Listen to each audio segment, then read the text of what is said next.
webinar and maybe in the main conference which is approaching. So first, now we just welcome Lauren. Yeah, thank you very much, Yuyun. I'm very pleased how many people showed up and you managed to convene for this fourth webinar in our uprun to the IBFRA conference. Let me give you just a brief introduction to our organization, the International Boreal Forest Research Association, which I'm heading at the moment as a president. Our motto is Boreal Forests Matter. Boreal forests play and will play an important role in meeting our climate goals, but they receive also disproportionately low attention in many international processes. And that's why we are here in order to coordinate a little bit research that is going on within this very important biome. Historically, the association has been formed in 1991, so we are quite old already. Forming the countries back then was the USSR, USA, Canada, and the Nordic countries. So researchers from these countries put their heads together and thought that we have to do something, and they came also up with this White Sea Declaration in 1991. The mission is to promote and coordinate inter- and transdisciplinary research to increase the understanding of the role of circumboreal forests in the global environment and the effects of environmental change on that role. So we are about 15 international experts who form the IBFRA steering group.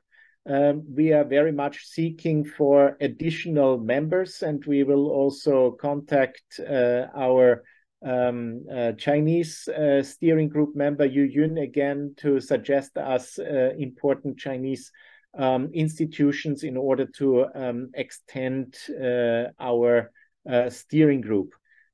So we have published a series of broad international studies, more than 700 joint research papers under the roof of IBFRA. We organized scientific expeditions in Northern Eurasia, Alaska, and the Nordic countries, of course. And we had 19 international conferences already with some 5,000 participants. And as I cannot mention often enough, it is important really to come together at these conferences, and the next one I will announce in a couple of slides.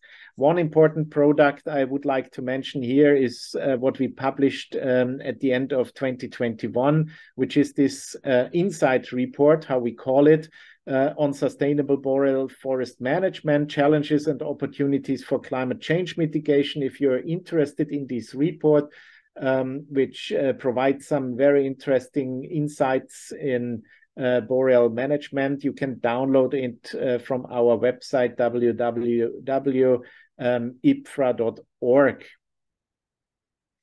And I mentioned this before, the webinar series is thought to promote the topic of boreal forest, the research on boreal forest, but of course also the upcoming conference, which is called IBFRA 2023. It will take place in Helsinki from August 28 to 31 and is titled Climate Resilient and Sustainable Forest Management. The chair is Professor Raisa Mäkipää from Finland, from the Natural Resources Institute, Finland, and we are dealing with 4 sub-themes there: decision support tools and solutions for sustainable forestry, understanding linkages between ecosystem processes and management, from data acquisition to knowledge creation, and gameful forest interaction. We have very eminent keynote speakers, Professor Martin Evans, Professor Karin Öhman, and Professor Joanne White. It will be in Helsinki, in the city of Helsinki, in a beautiful conference center called Little Finlandia, made completely from wood. the conference days will be actually from 28 to 31, and the Friday 1st September is reserved for excursions or back-to-back meetings. Registration is open. The program is online, so please save the date. It's important. And if you go to www.IBFRA2023.org, you will be directly at the conference website. Just one point, forest fires will, of course, form an eminent topic at the conference. We see now, for instance, in Canada, but also in the Nordics and, of course, in Russia, that the fire season started yet earlier than the year before, and forest fires in the boreal are an important topic to be tackled by our researchers. So again, thank you in advance for participating, and don't forget, have a look at our website, www.ibfra.org. Thank you very much. Yuyun, back to you. Okay, thank you for the president and give us a short brief about the conference and about the IBFRA. So it's very interesting and has a long history about the organization. So as a participant of the newcomer or some researchers for the conference and have the interesting about to participate the conference in Helsinki in the next August, and we'll meet in the Helsinki and for the discussing about the International Boreal Forestry Association. So that's really again thanks Florence for the brief speech.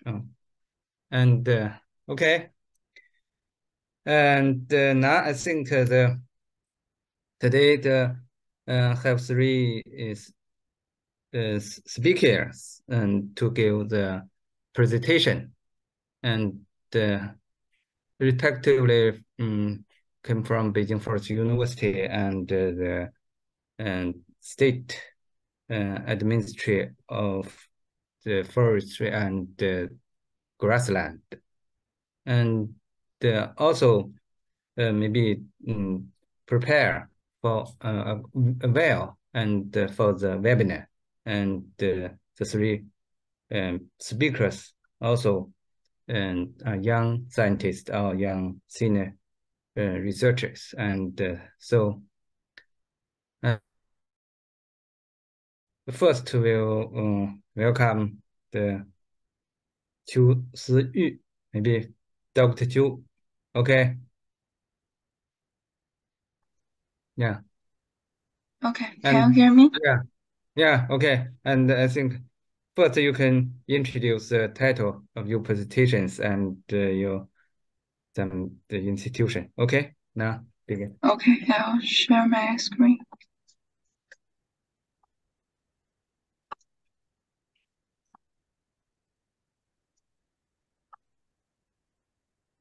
And you present maybe about 15 minutes and followed by the question and answers within the 5 minutes total, maybe.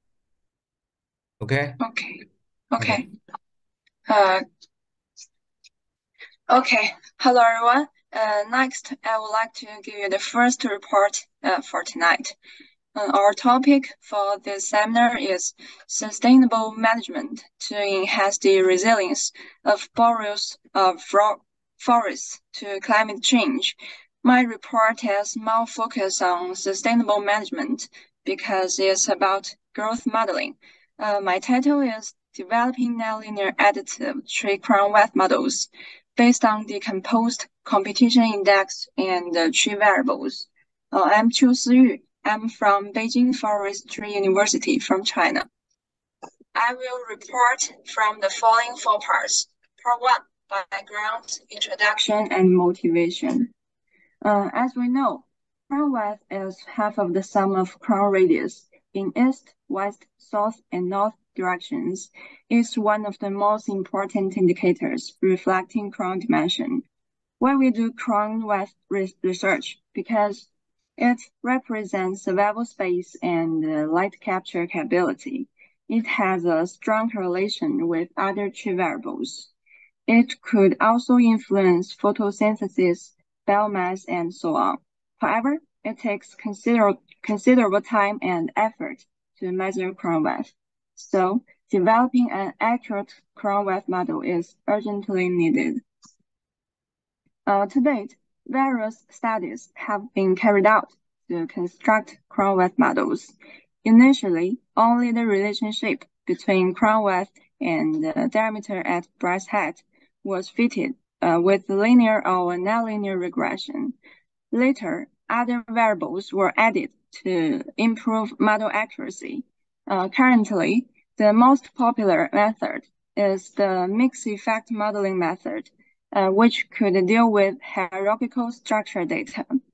However, these modeling methods are unable to account for the inherent correlation and additivity of different crown components and the total crown weft. So the additive model system has been used. But the important influences of tree position and competition from different directions on crown radius were not examined with this method. So our objectives are to 1. Select an effect basic model and tree variables to describe crown weft growth. 2. Determine a suitable competitor's selection method by testing 4 different schemes. Calculate the Hagee competition index of each tree and decompose them into 4 cardinal directions. 3. Construct an additive crown weft model system based on the decomposed competition index. Part 2. Materials and methods. Our study sites were located in the Dongzhe Lenghe Forest Farm, attached to Heilongjiang Province in northeast China. 440 meters by 14 meters Larix organsis plantation sample plots were used, including young, middle, near mature ages with different site conditions. Basic tree and stand factors were measured. Olive trees with diameter at breast height greater than 5 centimeters and height greater than 1.3 meters were mapped to calculate distance-dependent competition index. 9 model forms were selected as candidate basic models to improve the prediction accuracy. Besides diameter at breast height, 6 common tree variables were considered. Due to the limited numbers of plots, stand variables were not considered. To quantify the effect of competition on crown weft growth, 4 different competitor selection methods were evaluated. The first was the fixed radius circle method. The second was the variable radius circle method. The third was the 4 nearest neighborhoods method. And the fourth was the Voronoi diagram. Before calculating competition index, to compensate the age effect caused by the missing neighbor trees for focal trees near plot age, the plot was shifted to all 8 directions of the plot periphery. Only trees in the initial plot were regarded as subject trees whose competition indices were calculated. The Hagee competition index was chosen to reflect the effect of competition in this study. It was decomposed into east, west, south, and north cardinal directions according to the principle of decomposition of force. 2 common model systems were used to solve the additivity problem, aggregated and disaggregated systems. 4 criterions were used to compare models. Part 3, results and discussion. Finally, the Model 2, the power model, had the best accuracy and was selected for the next step. Similarly, it could be applied to each crown component. All parameter estimates were significantly different from 0. Analyzing Pearson's correlation of different variables with crown components and crown weft, the basal area of the trees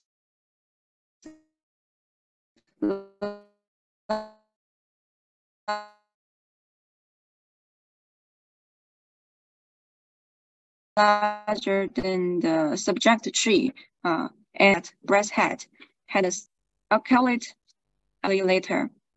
The relationship of each crown component and the total crown width with DBH, HDR, and BAL are shown in figure 2. After adding HDR and BAL to the basic model and considering the p-values of parameter estimates, the model forms of crown components and total crown width become as follows, respectively. Although our study didn't consider stand variables, there are studies that have confirmed that the crown width model with only tree variables could also explain crown width growth. After adding the Hague competition indices calculated under 23 situations into the model, 3 criterions were compared using tenfold cross-validation. The most accurate is when the radius is 3 meters, which was chosen as the competitor's identification range. As the increase of the fixed radius, accuracy of the model decreases. Among the other 3 ways, the 4 nearest tree method had best accuracy. Later, the Hague competition index for each focal tree was then calculated and decomposed. After adding decomposed competition index, the model used to construct the additive model system was as follows. The parameter estimates of 2 additive model systems based on decomposed competition index are in Table 5. All the parameter estimates of AMS passed the correlation test, but some estimates of DMS did not. Therefore, AMS was more proper than DMS and was chosen. Table 6 shows the fitting statistic criteria of the basic models and the AMS based on decomposed competition index. The AMS model system performed better than the basic models for each crown component and the total crown width. In general, the accuracy of southern crown radius and eastern crown radius were slightly higher than the western crown radius and the northern crown radius. There are relatively stronger correlations between crown width and the eastern crown radius and the southern crown radius in AMS, as shown in the matrix. Figure 7 shows the linear relationship of the predicted values and the observations for each crown component and the total crown width, in which line y equal to x means predictions equal to observations. The predicted values of the AMS model are more concentrated than those of the basic model. The residues are uniformly distributed between -2 and 2. The residues of the AMS model are more concentrated around y equal to 0 line than those of the basic model. Overall, both HDR and BAL reflect the competition level of single trees as competition index. With the same diameter at breasthead, larger HDR, BAL, and the competition index cause less crown width growth. The differences of crown width among different HDR, BAL, and the competition index increased as DBH increased. Moreover, when HDR and the competition index are sufficiently large, crown width is almost unaffected by diameter at breasthead. The HDR provided the most contribution to the variations in the crown width to diameter at breasthead allometry, followed by competition index and the BAL. Our results show that with the fixed radius circle method for forest stands of different ages, the most proper influence radius may be not the same. The youngest stand was most vulnerable to competition. The mature forest is the opposite. The negative correlation coefficient becomes larger, but the extent is decreasing. For the other three methods, the weakest crown with Hagee correlations all also appeared in the mature forest. Part 4, conclusions and future research. This study is the first to estimate crown width growth using the additive model system based on decomposed competition index using Larix Agassiz data collected in Northeast China. In this study, the power model was selected as the best basic model and then added 2 tree variables, HDR and BAL, to improve model accuracy. Following this, trees within a 3-meter fixed radius circle were regarded as competitors, and the Hagee competition index of each subject tree was calculated. Hagee competition index was decomposed into 4 cardinal directions and added to the model. Based on this, the aggregation method system was constructed. The results showed that the AMS crown width model system, based on decomposed competition, predicts crown width growth accurately and successfully interprets the inherent correlation among the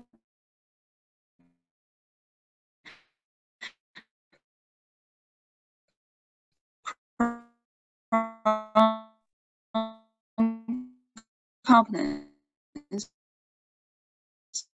and the total crown width.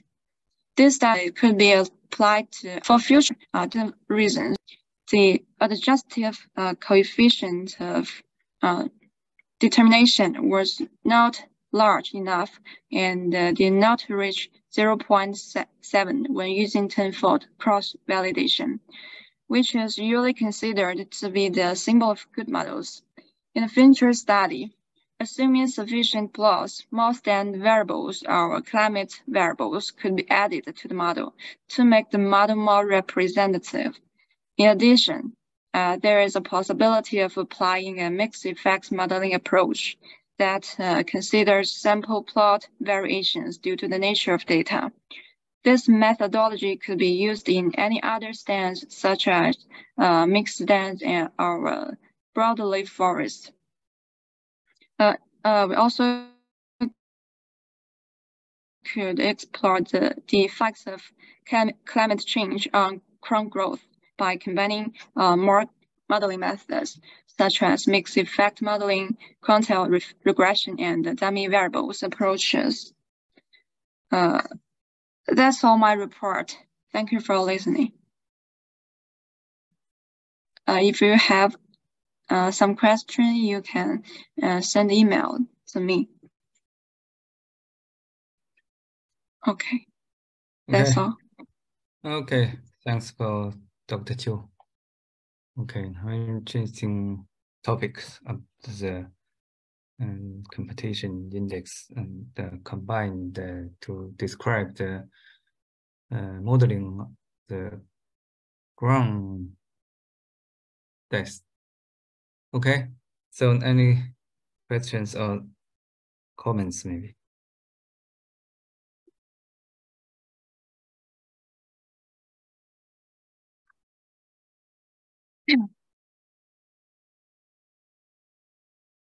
Okay.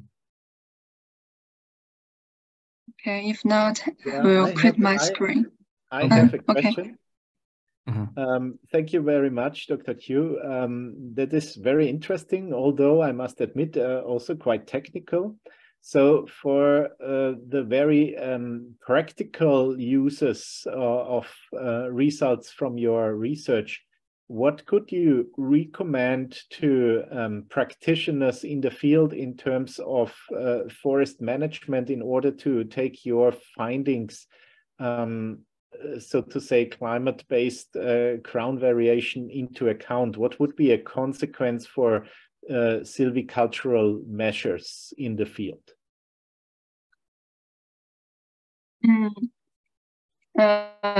currently we are doing some research in crown modeling using climate variables. In modeling fields, many researchers now construct some models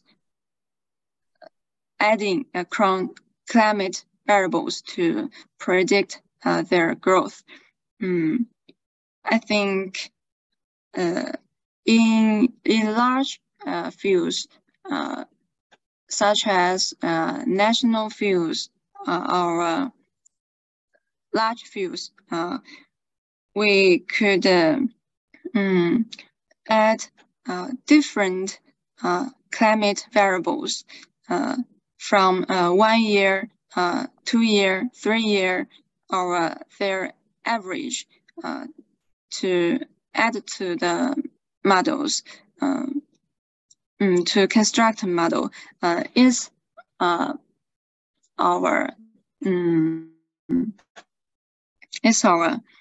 studies for now. Is a popular study for now.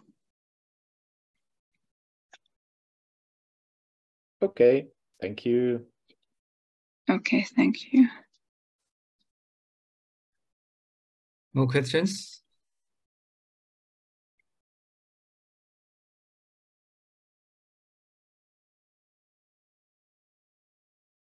And comments? No question? Okay, maybe no questions, no comments. I'll put my screen. Okay. Now, thanks for talking to you, maybe. Okay. Thank you. Okay, thanks again. And next.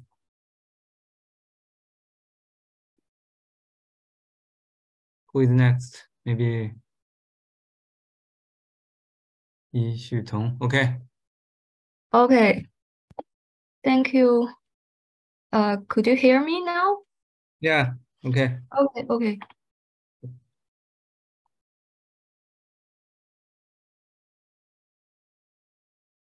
And could you see the screen now? Yeah. Okay. Okay. Yeah. Thank you very much. And good afternoon and good evening for everyone. First of all, I would like to thank my supervisor, Professor Sun, to offer me this opportunity to communicate with all of you.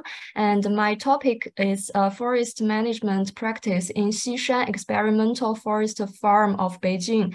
And I'm working in the Development Research Center of National Forestry and Grassland Administration.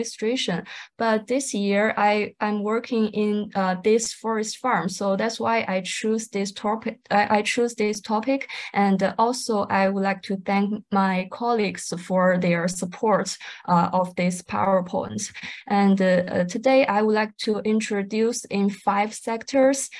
So the first one, I would like to give a brief introduction of the Xishan Experimental Forest Farm. It is a forest farm it's a non-profit state-owned forest farm affiliated to the Beijing Municipal Bureau of Forestry and Parks. It has a total area of 5,949 hectares and a forest coverage of about 93%, and the woody plant coverage of almost 97%. And the forest farm is responsible for forest management, forest fire control, biocontrol of forest pests, etc. We would like to say that Xishan Forest Farm is the nearest forest park for the Beijing citizens, and also is a range of the Taihang Mountains, and the area. the area forms an independent mountain around the valley of the Yongding River and the Great Western Hills. Therefore, it is called Xiaoxishan. So it means Little Western Hills in English. And the average elevation of this the whole area is about 300 to 400 meters, and the peak is called Keluyu, has an elevation of 800 meters. And it is also located in the culture belts, one of the most important Xishan Yongding River belts. And the culture, it has diverse cultures, including imperial gardens, rice culture, folk culture, and religious culture. So the rich cultural heritage has laid a foundation for developing and promoting forest culture as well. And the second part, I would like to introduce the nature resources of this forest farm. So the site condition in this area is a typical North China Rocky Mountain area. So with the mountain cinnamonic soil of around 30 to 60 centimeters and a high content of gravel. The soil pH is neutral, and the parent rock is mostly sandstone, diabase, diabase and shale, etc. And for the forest resources, we could say the graphs below. The forested land takes a large percentage, up to 93%, and shrubs takes 5.7% of the total area, and the rest is the open forest area or the supporting area. And all the forests in this forest farm are plantations, and it is characterized as landscape forest. Is one of the special use forests. And also the flora composition is the sauna vegetation in the area.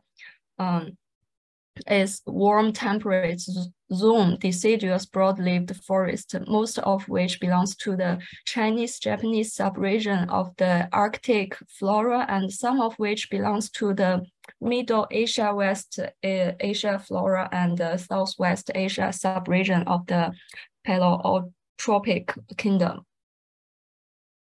And in total, there are 442 species of vascular plants. It can be we could say the graphs in below. It is classified into ferns, gymnosperms,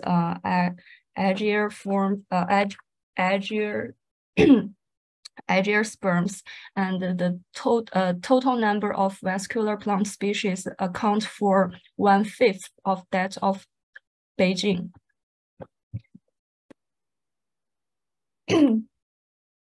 And for the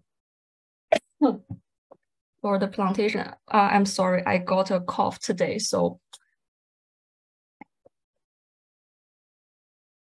And all the plantations could be divided into conifer forests, broad-leaved forests, and mixed forests. The percentage of each type is like 43%, 28%, and 29% separately. And also we have some mixed forests. We have some mixed forest models, like they perform very well in the Xishan area, such as Pinus tablaiformis and Quercus variabilis, or Platycladus orientalis and Prunus davidiana and Prunus sibirica, etc. And we mentioned before that The plantation is classified as special use forest, especially for landscape.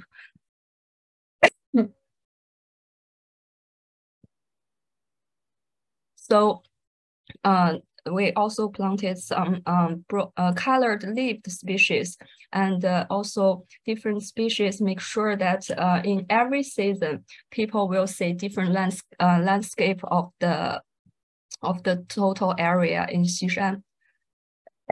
And here are the pictures of the main species I mentioned just now.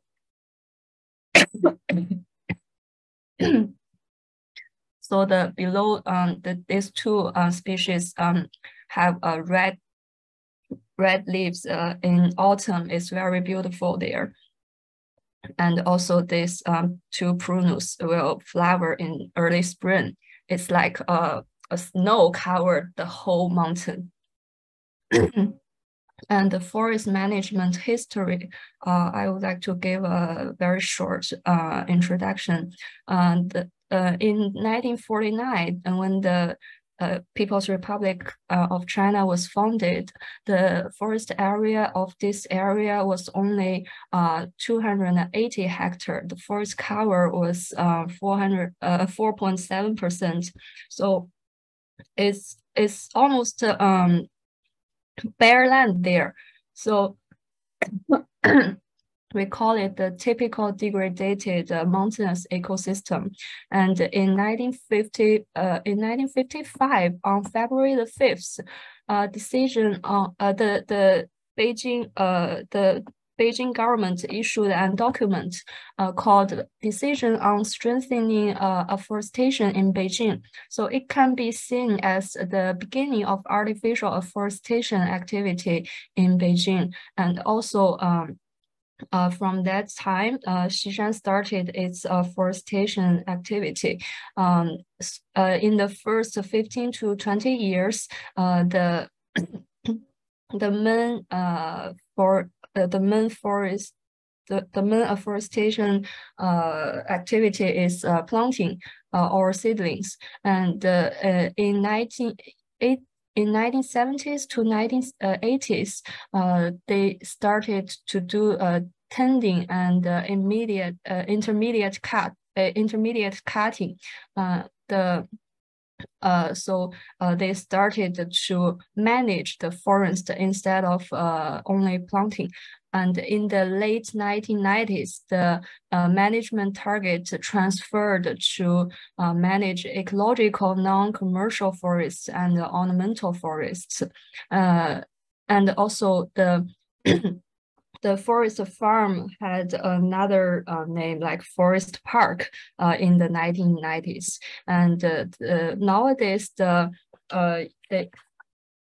concept, we would like to say the concept has also changed from the changed with the different management methods. And nowadays, it's called the ecosystem management. So it means we not only need to take consideration of the relationship between different trees, but the relationship of different species, trees and shrubs, or the vegetations and the soil, or the the flora and the animals, etc. So now we need to consider more factors. And nowadays, the forest cover was 93%, and the greening rate is almost 99%. And the fifth part is some successful practice in Xishan. So first is the three basic features of this degraded mountainous ecosystem. So it's in this area, it's mostly rocky mountainous area. The soil is not fertile, and in some thin thin places, the soil layer was only 20 to 30 centimeters. The soil water content could be low to 8%, and they have the problem like soil denudation and soil erosion, and in the beginning, I have already mentioned that most lands are open ground, and the plant resources is scarce. So based on the situation, they brought up 5 targets. First is to use that the native species always have the priority to reconstruct the forest ecosystem. Also, they do some in the same time with raising the forest coverage. They also to improve the soil condition, to contain more water, to increase the survival rate of the trees. And the second is to build different aged mixed stored forests.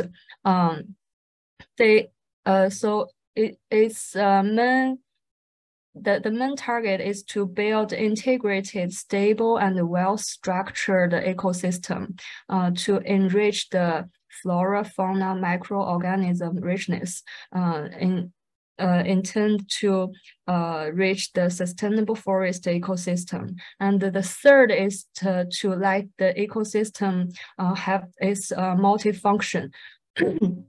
The 3 multifunctions are ecological function, recreational function, and cultural function.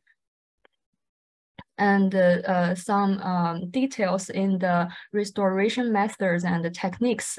The first one is we try to, although all the forests in this area are plantation, but we still try to build close to nature plantation. It's like for the pure species plots.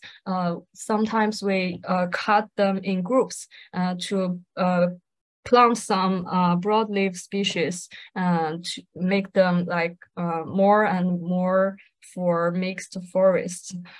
So there are several methods we have already conducted. First is intermediate cuttings. The aim is to optimize the forest structure. For example, in 1970s, for the Platycladus orientalis plantation, it has a very high density. Like for 1 hectare, it could have more than 4,000 trees. But in 2020, the number of the trees has reduced to about 1,000 trees per hectare. So the intermediate cutting has a very important role during this change. And for other plantation with higher natural regeneration ability, sometimes we do the single tree selective cutting in low. We do the single tree selective cutting. For example, we create we create a canopy gap to help the natural we do the if we find a natural regenerated seedling there, so we cut the shrubs or herbs around it to make him more space to grow. And the other is artificial facilitation to promote the nature regeneration. This one mostly refers to the seedling and to plant the seedlings. The quercus of the whole area are almost grown from a seed. So now it can be like 20 or 15 meters high. So it's I will call it a miracle there. And here are some pictures to show the previous time. People they carry the seedlings on the mountains here, and we could say that previously here are the bare land.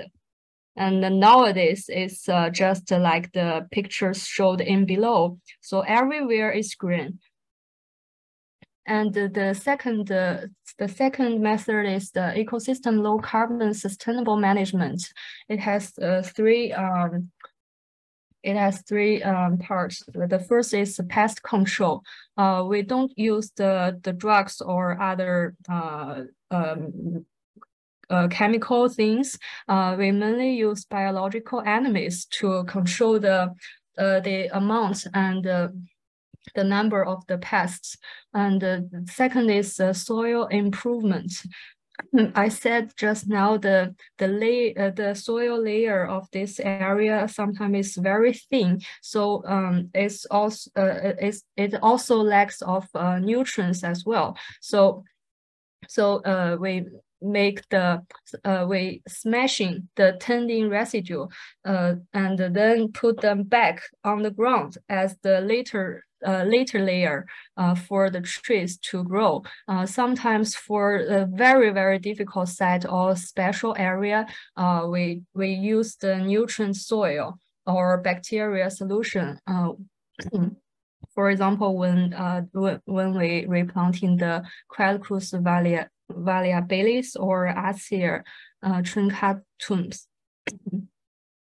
And the third is habitat protection. During the forest management, we do not only focus on the trees, but the shrubs and the herbs and the other foodborne or honeyborne plants to attract more insects. And also we will dig a hole like 2 meters deep to contain the waters for the animals or the birds to drink. And the third one is ecosystem monitoring to establish a monitoring system. In Xishan, they have already built permanent sample plots and a long-term monitoring system. I think they have already had the data for more than 20 years. And usually they select typical stands by different species and monitor the sand condition, all the trees there, and the biodiversity and the eco-environmental factors, etc. So the data is used for assessment and amending the forest management. Also, the continuous monitoring data could help to compile the forest management plan. So, by the way, the forest management plan should be made by every 5 years. So it's very important to indicate the management practice. And the monitoring object nowadays, because I mentioned just now now we have the ecosystem management. So the monitoring object also expand from plants to other species like mammals, birds, amphibians, etc. And we are planning to establish long-term observation plots for this kind of monitoring. And for this year is the 70th year of the founding of this forest farm. So I'm also very lucky to be work here. And we can say in 70 years, the achievements are significant. First, the increasement of forest area I have mentioned several times. And the second is the rise in forest productivity. The forest in 1990s, the forest growing stock per hectare was 19.2 cubic meter. Living wood growing stock was 89,000 cubic meter. Nowadays, the number increased to 56 and 302 cubic meters separately. And also the biodiversity richness has been raised. In 1960s to 1970s, there were about 100 plant species. And now we have a vascular plant species is like 442.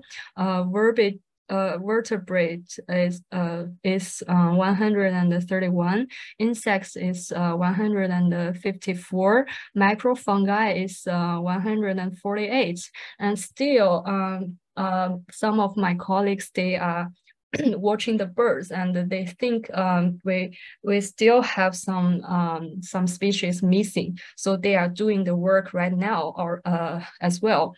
And the fourth is carbon sink function. According to the model calculation, 1 cubic meter stock could absorb 1.8 tons carbon dioxide and release 1.6 tons of oxygen. So in 2014 and 2019, so during this period, increment of growing stock was 1.7 cubic meter per year per hectare, so which could absorb the carbon dioxide by 465 tons. So it's 16,000.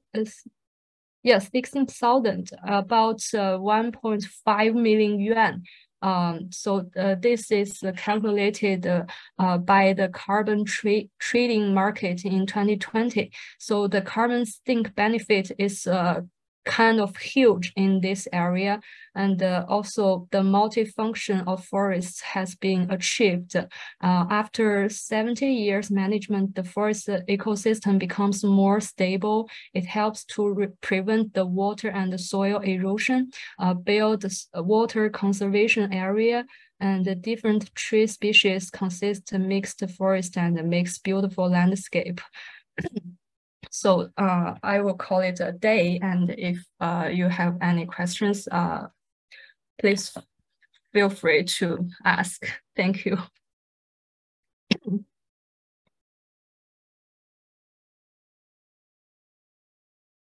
Okay, thanks for thanks Yi Xutong. Okay, have the good experience about the basic unit of forest management. So it gives us a brief introduction about the good practice in China for the sustainable forest management. So now, any questions or some comments, please?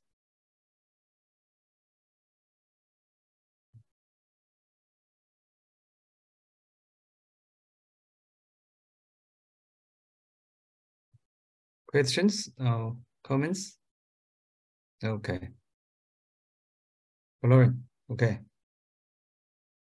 Yeah, if there are no other questions at the moment, let me break the ice a little bit. Thank you very much for your very nice presentation and overview on the forest farm close to Beijing. This is very interesting. Can you explain a little bit from a historic perspective, how long was the area plain without forest before reforestation took place in the late 40s and 50s of the last century? Do you know? This is my first question. And second question is, can you explain a little bit more how you deal with forest fire, or if this is no problem at all in this forest farm? Okay. Okay, thank you. I think the first question, because when in the 1940s, this area is a really suburb of Beijing, and because it's between now it's between the 5th Ring Road and the 6th Ring Road of Beijing, so it's pretty far away from the center city. So by that time, by the founding of People's Republic of China, it's bare land, and all the plantation activity started from 1955. So the condition before the 1940s, I'm not quite sure about that. So is that okay to answer your questions? Yeah, so maybe it was agriculture before, agriculture land. Yeah, maybe it's because they have some now there are still some villages around this area, like in these blank areas. So so all the colored area are the area of the forest farm, and the blank area are the villages places. Yeah. So maybe you are right. And the second one, also as I mentioned before, we have the function of the forest farm is one of the responsibility of the forest farm is fire control. To be honest, I'm not working in that department, but as I know, they do the like the how to say, the isolation strip, maybe isolation strip, and they also, okay, I remember that in 2006 maybe they built the road on the mountain for the cars to pass mainly to control the fire. Like if we find somewhere is on fire, and the cars can go on the mountain very quickly. And also they built the isolation strips like 10 meters wide on some important places, like between the species, or between the or between the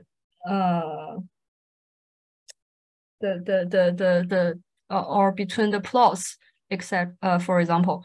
So for now it's very it conducted very well. And also I mentioned they smashed the tending residue as well. So this is also a measure to reduce the fire risk, because when you put the residues on the ground, it has a very high risk of fire as well. But if you smash it and put it back as the later layer, so it can also prevent the fire a little bit. Yeah, that's all.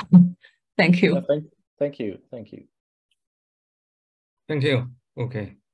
Thank you for questions and answers. And mentioned and other forests in the farm belong to the plantation. No secondary forestry or no natural forestry in the farm. In the farm, no. All of the forests are plantation. So I think maybe the technique of the near nature forest should be enhanced in the practice. Yes. I think they are doing the things now, and because we have. In my memory, I think the quality of the forest is not very high in the farm. So it seems some maybe the low qualities or low productivities plantation. Yes, but that is mainly because of the quality of the soil, and the precipitation of this area is pretty low. Like the yearly precipitation is below 600 millimeter. Yeah, so I think you just stay there for the help the farm to improve the quality of the forest. So you should pay a lot of attention to some technique to how to improve the something like structure, something like density, something like species selections to improve the forest quality, I think. So that's maybe okay. the consideration in the future, yeah. I think. Okay, that's a very good comments. Thank you. So, yeah. Okay, any questions?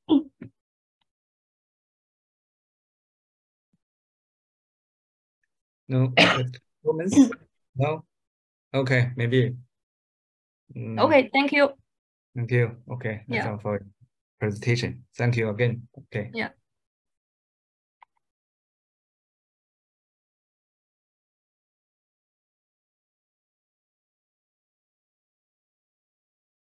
Okay, next, Dr. Jiao Jingjing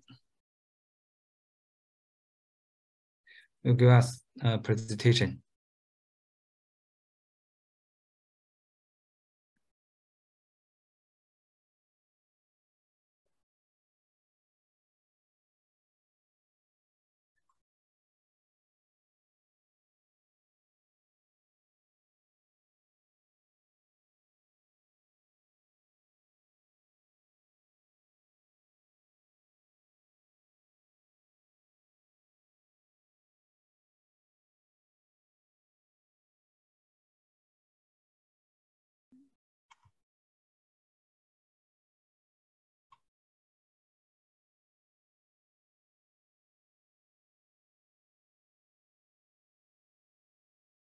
Can you hear me? Okay. Okay. Okay. Okay. Hello, everyone. I am Jingjing Qiao. It's a great honor to participate in this IBFRA webinar. Today, I would like to share with you my recent research so then to explore the potential of sustainable management to enhance the reliance of boreal forests to climate change. Now, let's begin. The topic I am sharing today is the theorem-based divergent response of multiple tree species to rapid warming and tuning temperature reconstruction in the southern Lathakian Mountains, northeast China. I will introduce from 6 aspects: their research background, scientific questions, materials and methods, results, discussion, and conclusions. First is the research background. Video 1 and Video 2 widely depict the annual and monthly changes in global average temperature over the past century, respectively. We can see from them climate warming is widespread, rapid, and intensifying, and some trends are now irreversible.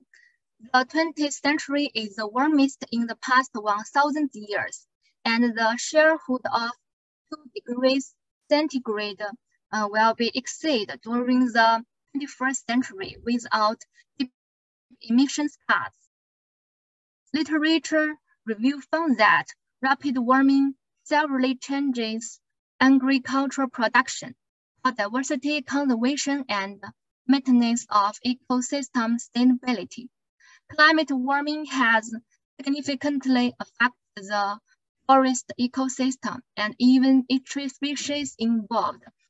In several cases, it will lead to a large area of tree decline, mortality, or even extinction. Therefore, it's urgent to explore the impact of climate warming on the growth of various tree species. At the same time, climate change is expected to modify the growth trends of forests around the world. However, these modifications may vary in strength and intensity among different species or different biogeographical regions for the same species. So, researches on growth patterns and several strategies of various tree species on a larger scale are necessary. Besides studies have shown that species-specific growth exists, and divergent growth climate relationships among tree species will be more prominent in the ever-changing climate. At present, few studies involved response comparison among multiple tree species and now have no consistent results. Thus, exploring variations of climate response ability among different tree species in the same area is of great significance in the face of continued climate warming. Based on the fact that clean rings are ideal materials for exploring growth and climate relationships with their advantages of high annual resolution, accurate age dating, and wide sample distribution. We conducted the present study on the racial growth and climate relationships of 4 typical tree species in the region. They are Larix urgensis, Pinaeus crensis, Philodendron amurans, and Fraxinus mandsharica with the dendro ecological method. Determine their climate sensitivity differences first, and then reconstruct the regional temperature. Our research aim are to expand the characteristics of climate change into periods in history in the region, to analyze variation in climate response among 4 tree species, and to explain the impact of abrupt warming on the racial growth of the trees. Next is the second part, materials and methods. Fig 1 shows the locations of the sampling sites in the Southern Cane Mountains and the nearest meteorological station of Tieli. From that, we can see tree ring samples were collected from 11 sites for each tree species. Healthy tree grows relatively or without obvious physiological damage caused by fire, disease, and pests were selected as samples.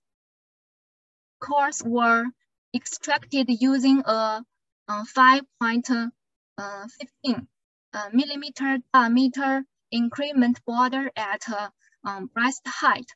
A total of 48 cores from Pinaeus crensis, 32 cores from Philodendron amurans, 17 cores from Larix urgensis, and 40 cores from Fraxinus mandsharica were collected. Sample preparation followed standard dendrochronological procedures, with cores mounted and shaded with progressively finer paper to produce clearly visible boundaries, and then cross-dated with the selected pollet. The train ring width was measured by line tab with an accuracy of 0.01 millimeter, and the quality of the cross-dating and the measurements were assessed using the coefficient program. Climate data were obtained from Tieli Meteorological Station, which is the closest one to the sampling site. Considering the spatial distance between meteorological station and the sampling site, the inverse distance weighted method was used to reduce the biases in growth and climate relationships. According to the lag effect in tree physiology and the growth rhythm of trees in this region, the monthly climate data from May of the previous year to September of the current year were selected for the growth and climate relationship analysis. During the process of developing the chronology, the tree ring-wise series were trained and standard using the supply function with the stamp size of 2/3 age in RSM program. The standard chronologies residual chronologies and autoregressive chronologies were obtained finally. Considering the comparability of the 4 tree species chronologies, the standard chronologies with better quantities were selected for the related research in the end. Details are shown in 5. In the process of statistical analysis, the measured temperature and presentation sequence were tested with the Mankato test and the moving t-test. The correlation between the standard chronologies and climate factors were analyzed using the response and correlation functions. Multiple stamp-wide regression analysis was conducted to reconstruct the mean temperature of Drew and its stability and periodic variation, and the spatial representation of the reconstruction sequence were clarified with wavelet analysis and spatial correlation analysis, respectively. Now, we have arrived at the results section. First presentation is regional climate change. From the figure on the right, we can see that the mean annual temperature increased significantly over the past 61 years, but no significant change was found in annual precipitation. There was no abrupt change in annual precipitation, but one in mean annual temperature occurred in 1982. After 1982, the mean annual temperature showed an increase of 109.10% compared with that before 1982. The following are the chronological statistical characteristics as shown in the table 1. The standard chronology of 4 tree species contain certain climate signals and were sensitive to climate change. In particular, Pinus crisis has the highest climate sensitivity, which were most suitable for danger climatology researches. And next, we explore the growth and climate relationship from 2 levels. First is the long term. As we can see from Fig 7, the ratio growth of Pinus crisis and Larix audiences showing a certain temperature and growth divergence, while the ratio growth of Philodendron amurans and Fraxinias manchurica showed a certain response consistency with temperature. The results of response and correlation analysis indicate that the diverse growth and climate responses existed among the 4 tree species. The climatic factors in August to September, and the winter precipitation from previous December to current March had significant effects.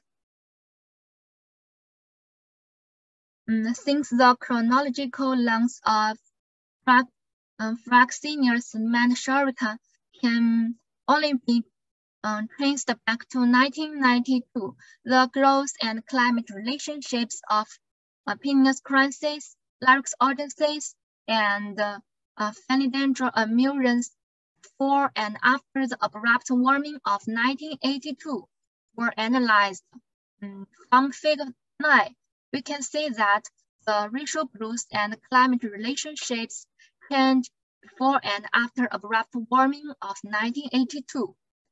Temperature presented a stronger inhibitory effect, especially on Larix audiences, but precipitation showed a general promoting effect.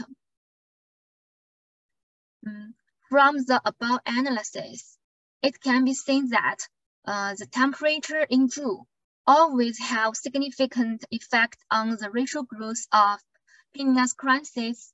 Next, we use the partial correlation analysis to further determine the limiting effect of rooming temperature on the growth of pineal crisis and explore its potential for temperature reconstruction.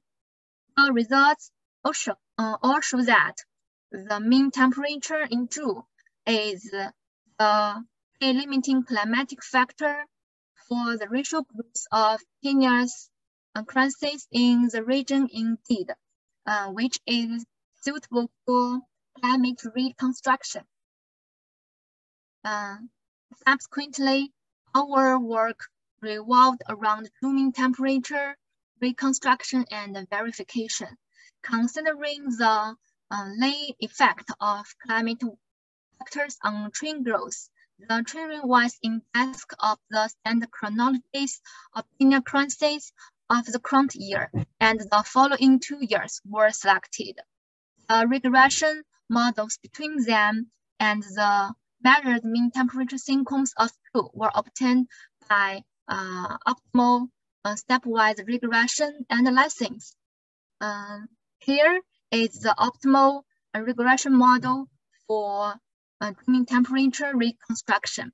The statistics of the calibration for the regression model were shown in Table 3.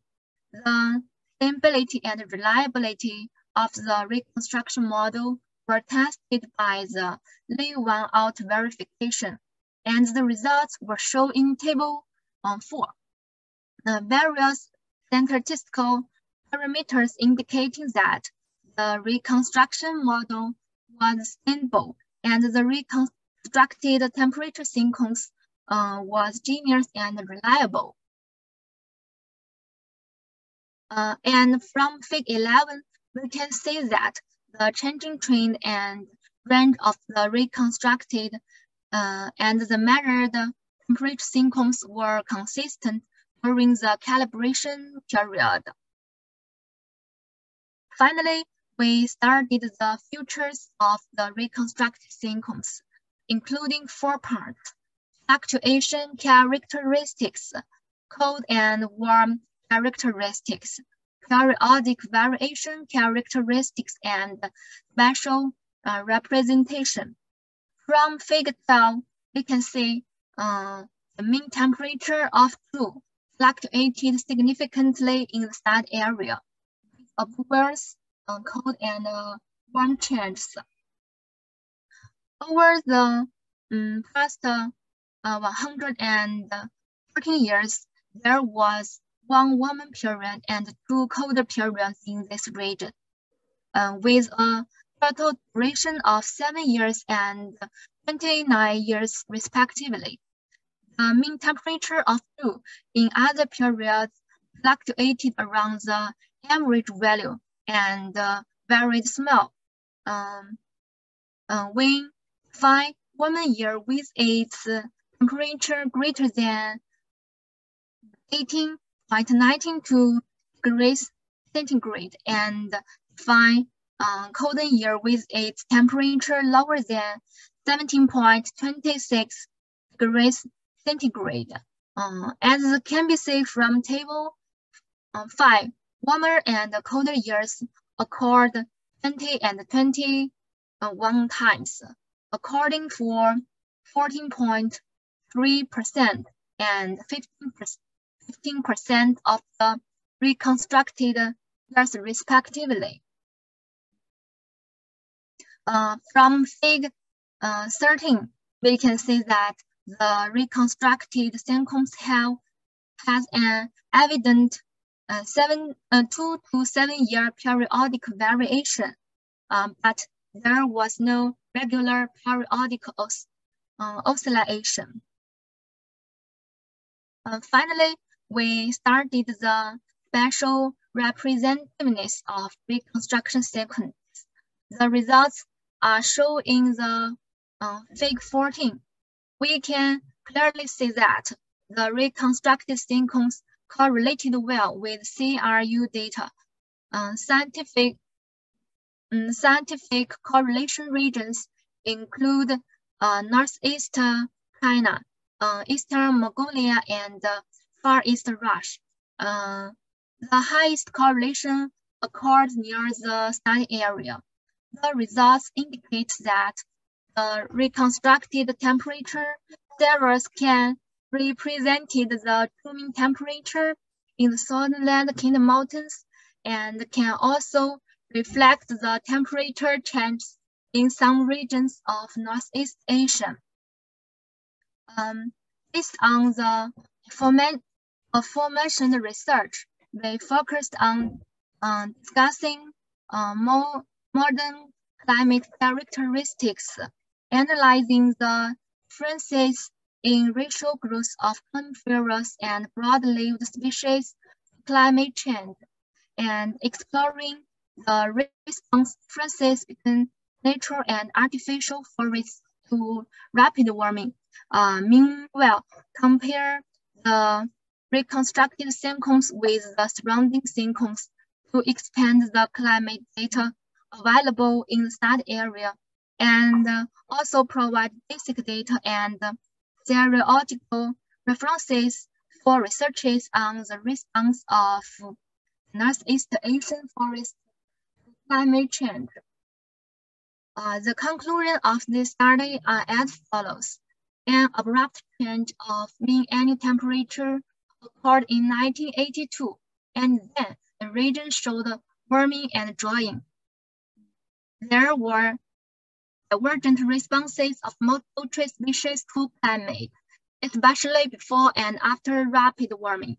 The temperature reconstruction sequence was reliable, and the region had obvious cold and warm changes from 1943 to 1982. The main references from this study are shown in the PPT. If you are interested, you can read them when you are free. The above is all I want to share. Thank you for listening.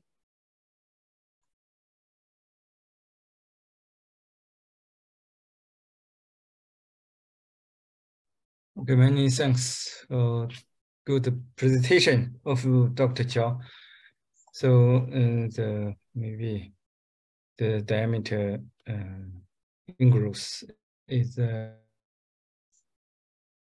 really the climate change and the temperature, something like precipitations, and also have some rural is we can't understand well. So it's a significance to find some virtual rule about the diameter growth in the aspect of the response to the climate change, or especially some temperature reconstructions. So many good technique and the conductions by Dr. Qiao give us a new aspect about the research. Okay, now maybe some questions or comments.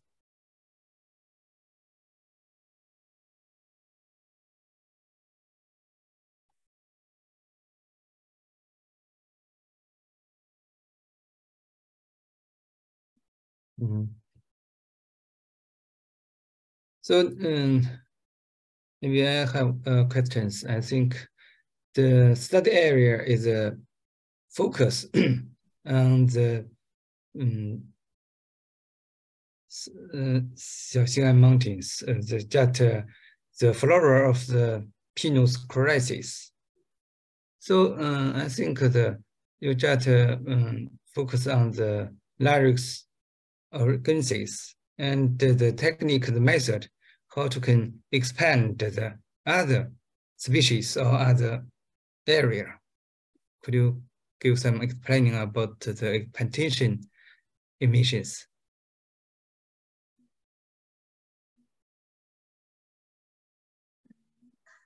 Thank you for your questions. Indeed, our study area have some various in my study, I choose 4 tree species at the first. How many species deal with in your research or in your study? I choose 4 tree species in my study, but yes, but I only choose 1 tree species in crisis to reconstructed the blooming temperature because his climate sensitivity is the highest among the 4 tree species, and it have a higher lifespan, more than 1,000 years. So I focus on the Pina crisis to study our study areas historical climate change. So my question is about the methodologies can be copied to another place or another area of the forestry in the boreal forestry.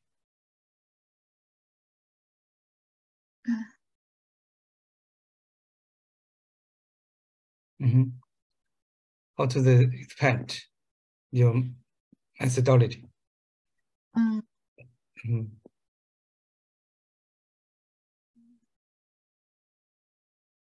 Okay, maybe I think they're interesting.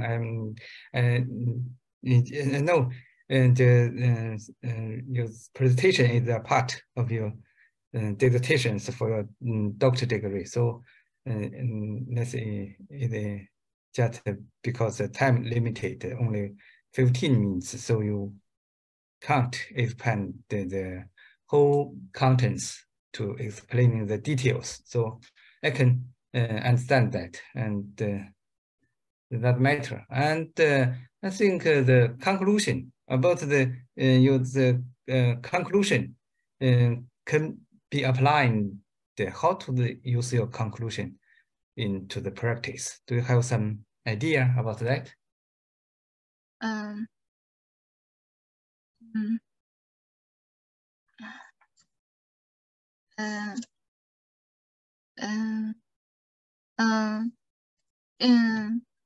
Based on my research, I explore the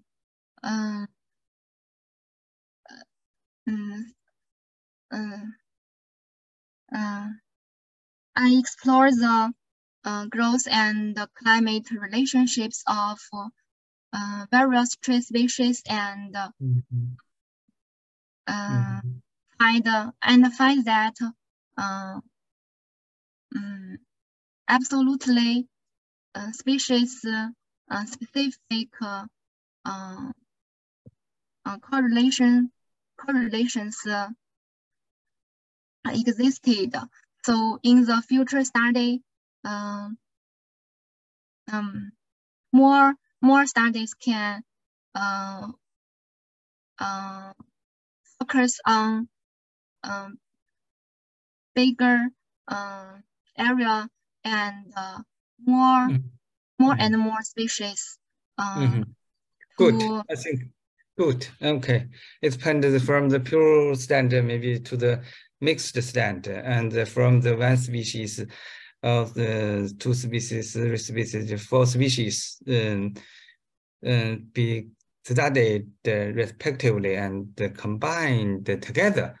How to the relationships be established and in the high square and something like coefficient determinations. So good. Okay. Good. Okay. Thank you. Thank you very much. Thank you for your detailed explaining. Okay. Okay. Thank you. Good. Thank you for your question and listening. Okay. Good. Now you can turn off your. Thank you. Okay. Turn off your screen, maybe.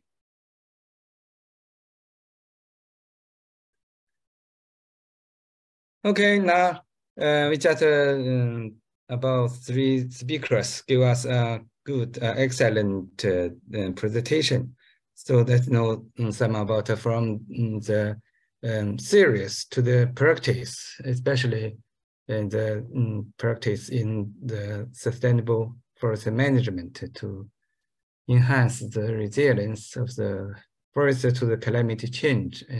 As we know, the boreal forest has significance to influence the attitude, influence the situation of the about not only about the nature but also influence some land change use and something the functions. So the forests in the boreal and the boreal may have the play an important role to influence something like carbon sequestration, like some erosion, water erosion prevention, and some wildlife habitat enlarged. And so the many functions can be explaining and can change the attitudes of the government of the human beings to the forests. So today we just very thankful for the 3 the presentation and the 3 speakers, especially the young scientists, the young female speakers. So I'm very proud of you and give us a good preparation and good presentations and presentations.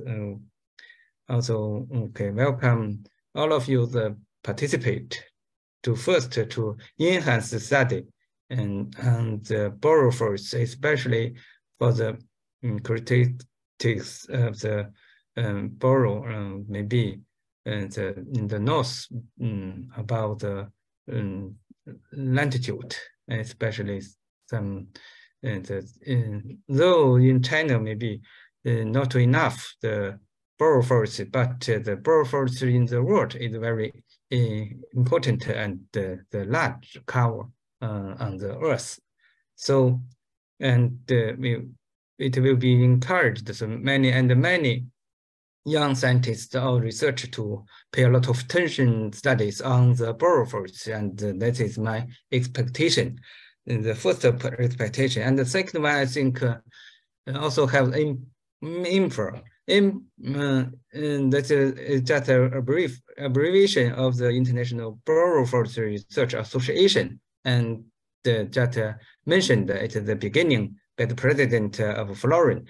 It has a long histories and also very active organization. So I also hope many young scientists to attend and be encouraged to participate in the activities of all the activities to the organization of IBFRA.